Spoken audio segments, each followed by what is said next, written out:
Hello everyone, welcome to learn economics. अपनी previous video में हमने लॉ ऑफ डिमांड के बारे में पढ़ा था, जिसका लिंक मैंने डिस्क्रिप्शन बॉक्स में दिया है। फ्रेंड्स, अगर अभी तक आपने मेरे चैनल को सब्सक्राइब नहीं किया है तो प्लीज़ सब्सक्राइब माई चैनल। इस वीडियो में हम जानेंगे डिमांड कर्व के मूवमेंट एंड शिफ्ट के बारे में। तो आइए स्टार्ट करते हैं। Movement along the demand curve and shift in demand curve. Movement along the demand curve. Movement along demand curve or change in quantity demanded means increase or decrease in quantity of a commodity when its own price falls or rises, other things remaining constant।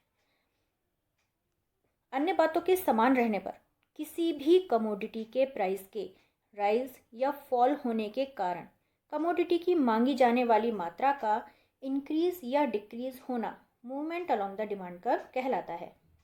Other things remaining constant का अर्थ है कि demand के other determinants जैसे consumer की income, fashion, taste and preferences etcetera में कोई change ना होना, केवल कमोडिटी का प्राइस ही चेंज होता है। और जैसा कि हम जानते हैं कि प्राइस राइज होने पर वस्तु की मांगी गई मात्रा घट जाती है और प्राइस फॉल होने पर मांग बढ़ जाती है। और जब कमोडिटी के प्राइस फॉल होने के कारण क्वांटिटी डिमांडेड इंक्रीज हो जाती है तो उसे एक्सटेंशन ऑफ डिमांड कहा जाता है। और कमोडिटी के प्राइस राइज होने पर जब क्वांटिटी डिमांडेड डिक्रीज होती है तो उसे कॉन्ट्रैक्शन ऑफ डिमांड कहा जाता है। एक्सटेंशन मीन्स विस्तार और कॉन्ट्रैक्शन मीन्स संकुचन या कमी। इस फिगर की मदद से आप इसे आसानी से याद रख सकते हैं। Movement along the demand curve या change in quantity demanded means वस्तु की मांगी गई मात्रा में चेंज आना, जो वस्तु की कीमत में परिवर्तन के कारण आता है। इस केस में या तो डिमांड में एक्सटेंशन होगा या कॉन्ट्रैक्शन। एक्सटेंशन कब होगा? जब वस्तु की कीमत कम हो जाएगी, जिससे कीमत कम होने के कारण वस्तु की मांग बढ़ जाएगी। और कॉन्ट्रैक्शन कब होगा? जब वस्तु की कीमत अधिक हो जाने के कारण मांग घट जाएगी। नेक्स्ट है extension of demand. Extension of demand refers to a rise in quantity demanded as a result of fall in own price of the commodity, other things remaining the same.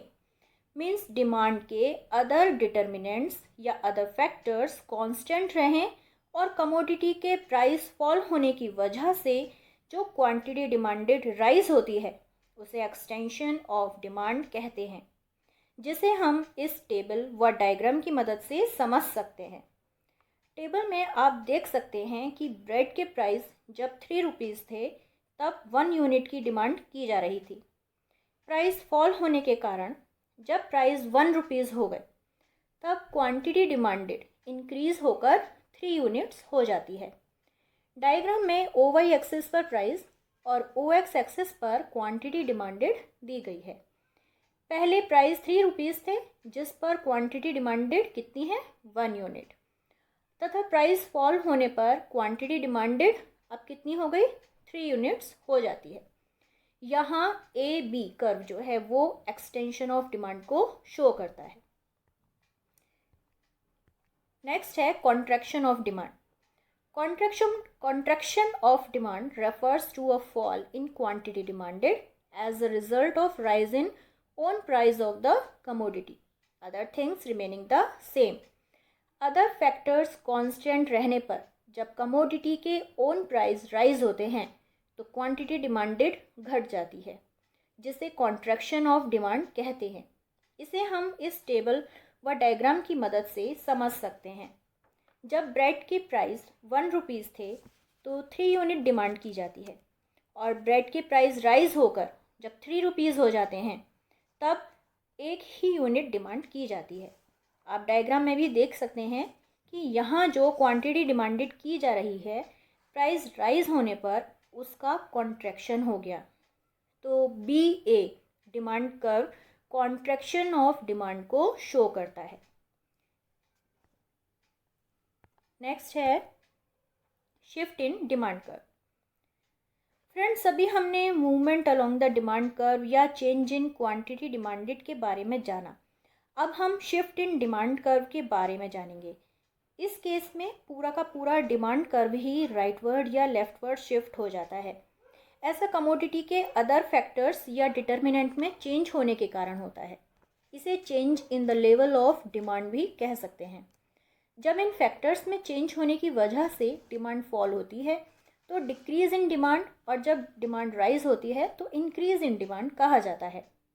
Suppose commodity के price में कोई change नहीं हुआ but consumer की income increase हो गई, तो अब कंज्यूमर सेम प्राइस पर अधिक क्वांटिटी की डिमांड करेगा, जिसे इंक्रीज इन डिमांड कहेंगे, और डिमांड कर्व राइटवर्ड शिफ्ट हो जाएगा and vice versa. We can understand this from the given figure. Change in demand curve और शिफ्ट इन डिमांड कर्व में अदर फैक्टर्स में चेंज आने की वजह से डिमांड या तो इंक्रीज होगी या डिक्रीज होगी। जब डिमांड इंक्रीज होती है तो राइटवर्ड या अपवर्ड शिफ्ट हो जाती है, और जब डिक्रीज होती है तो डिमांड कर्व लेफ्टवर्ड या डाउनवर्ड शिफ्ट हो जाता है। और ये इंक्रीज या डिक्रीज क्यों होती है? क्योंकि कमोडिटी के प्राइस जब सेम हैं तब अदर फैक्टर्स में चेंजेस होने के कारण, जैसे कंज्यूमर की income, taste and preferences, fashion, weather etcetera में चेंज होने के कारण डिमांड कर्व शिफ्ट हो जाता है। इसे हम इस टेबल एंड डायग्राम की मदद से समझ सकते हैं। टेबल में कमोडिटी का प्राइस सेम है, जहाँ क्वांटिटी डिमांडेड पहले 3 यूनिट्स है, बट सपोज कंज्यूमर की इनकम इंक्रीज होने से डिमांड बढ़कर 4 यूनिट हो जाती है। डायग्राम में ओ एक्स एक्सिस पर क्वांटिटी डिमांडेड तथा ओ वाई एक्सिस पर प्राइस है। जब ब्रेड का प्राइस 4 रुपीज़ था तो कंज्यूमर 3 यूनिट्स परचेज करता है, जहां डिमांड कर्व ए बी होगा। सपोज कंज्यूमर की इनकम बढ़ जाती है तो वह अब 4 यूनिट की डिमांड करता है, जिसे डिमांड कर्व राइटवर्ड या अपवर्ड शिफ्ट होकर सी डी हो जाता है। अतः डिमांड इंक्रीज हो जाती है।